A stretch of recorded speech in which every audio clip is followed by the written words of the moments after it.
अस्सलाम वालेकुम dear students, welcome back to the chemical kinetics.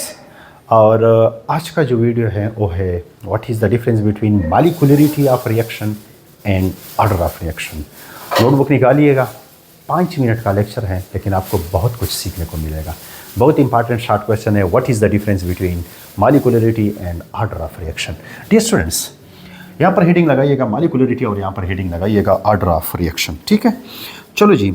अब यहाँ पर इस तरह से है, थोड़ा सा कलर ब्लैक कलर कंसिडर यहाँ पर कर लेंगे क्योंकि हमारा कलर वाइट है।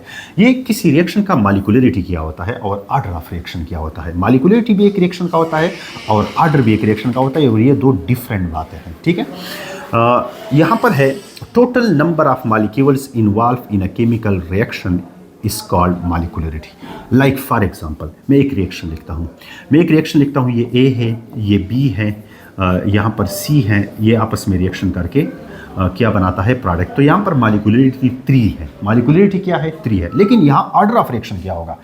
ऑर्डर ऑफ रिएक्शन आप ऐसे नहीं करेंगे। Order of reaction chemical species जिसमें एक्चुअली चेंज आता है उसको आप ऑर्डर ऑफ रिएक्शन कंसीडर करेंगे। उसको आप क्या कंसीडर करेंगे? Order of reaction. The number of molecule whose concentration actually change in a chemical reaction is called order of reaction. तो अच्छा, तो फिर तो ये बात जो एक्चुअली चेंज आता है वो तो फिर एक्सपेरिमेंट से मालूम होता है। तो इट मीन्स कि order of reaction is a experimental phenomena. ये कौन सा फेनोमेना है? एक्सपेरिमेंटल फेनोमेना है। अपने नोट्स में लिखिएगा। And this is a theoretical phenomena, और इसका अंदाजा एक केमिकल इक्वेशन से लगाया जा सकता है। समझ आ गई ये बात कि molecularity is a theoretical phenomena while order of reaction is a practical phenomena.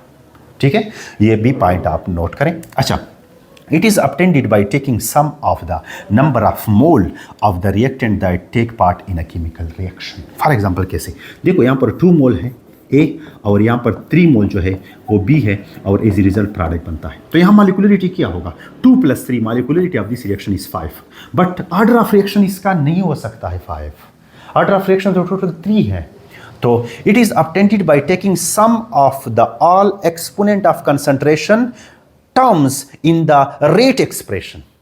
यानी रेट एक्सप्रेशन में अगर आप इसके लिए लिखेंगे तो आप एक्सपेरिमेंटली ROR यानी रेट लॉ एक्सप्रेशन लिखेंगे, will be equal to the K concentration of A और कंसंट्रेशन ऑफ B। तो यहां पर भी रेज टू पावर लेट से 1 है और यहां पर रेज टू पावर 2 है, जो कि एक्सपेरिमेंटली आता है। ये मैंने ऑर्डर ऑफ रिएक्शन में एक्सप्लेन किया है कि ये एक्सपेरिमेंटल डेटा है। तो यहां पर ऑर्डर ऑफ रिएक्शन अब क्या होगा? 3 होगा। समझ रहे हैं जी? It is a theoretical quantities.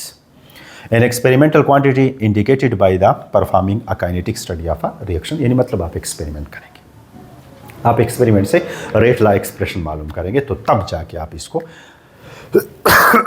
मालूम कर सकते हैं। ठीक है, अच्छा, simple indicated by the balance chemical equation. Simple आप बैलेंस केमिकल इक्वेशन लिखें तो आपको मॉलिक्यूलरिटी का पता चल जाएगा।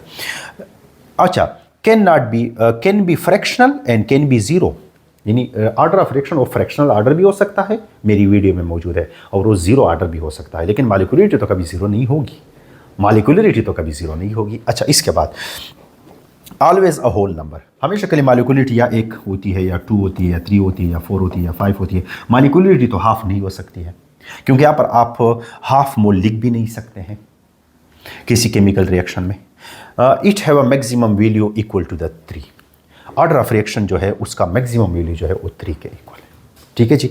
अच्छा, इसके बाद है नेवर बी इक्वल टू 0। ये कभी भी 0 नहीं होगी, लेकिन order of reaction can be 0, ये 0 भी हो सकता है। अच्छा, मॉलिक्यूलरिटी इट्स वैल्यू में बी ग्रेटर देन 3। मॉलिक्यूलरिटी की वैल्यू ग्रेटर देन 3 भी हो सकती है, जिस तरह के यहाँ 5 है, लेकिन इसकी वैल्यू हमेशा के लिए किसके बराबर होगी?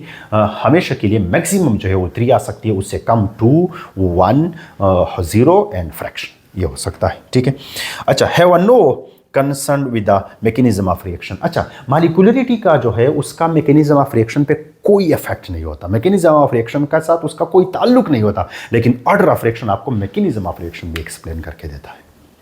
ये पॉइंट अपने नोट्स में लिखिएगा, एफईसी के लेवल में नहीं है। आप कंफ्यूज होंगे, सर ऑर्डर ऑफ रिएक्शन कैसे मैकेनिज्म के बारे में बताते हैं? अभी तक तो आपको मैकेनिज्म ऑफ रिएक्शन का भी पता नहीं है, वो तो आप सेकंड ईयर में सीखेंगे। लेकिन याद रखिएगा, order of reaction can gives us information about the mechanism of a reaction what molecularity having a no concern with the mechanism of reaction. ठीक है, अच्छा, इसके बाद है ओबे law of mass action. Law of mass action आपने पढ़ा हुआ है केमिकल इक्विलिब्रियम में, मेरे वीडियोस में मौजूद है। यानी law of mass action simple है, वो कहता है कि अगर आप किसी केमिकल इक्वेशन के लिए रेट लॉ लिखते हैं तो जस्ट उसके कोएफिशिएंट को देखिएगा and raise to power its exponent कर लो। समझ रहे हैं मेरी बात को? यानी लॉ ऑफ मास एक्शन जो है वो मॉलिक्यूलरिटी और लॉ ऑफ मास एक्शन को रिलेट है। अगर आप लॉ ऑफ मास एक्शन के मुताबिक कोई केमिकल एक्सप्रेशन के लिए आप उसके लिए कोई रेट लॉ एक्सप्रेशन लिखेंगे according to the law of mass action, तो फिर उसमें मॉलिक्यूलरिटी और ऑर्डर ऑफ रिएक्शन सेम आ सकते हैं। लेकिन obeyed by the rate law, लेकिन ऑर्डर ऑफ रिएक्शन जो है वो लॉ ऑफ मास एक्शन से मालूम नहीं होता, वो किस से मालूम होता है? रेट लॉ से मालूम होता है। किस चीज़ से मालूम होता है? रेट लॉ से मालूम होता है। तो यही था difference between molecularity of reaction and order of reaction. आपने जो सीखा, molecularity of reaction is a theoretical phenomena while order of reaction is a experimental phenomena. Molecularity is something related to the law of mass action. Order of reaction is something related to the rate law that is purely experimental. Okay जी, इंशाल्लाह next जो है factor affecting rate of reaction. अपना बहुत सारा ख्याल रखिएगा। अल्लाह नेकाबाद।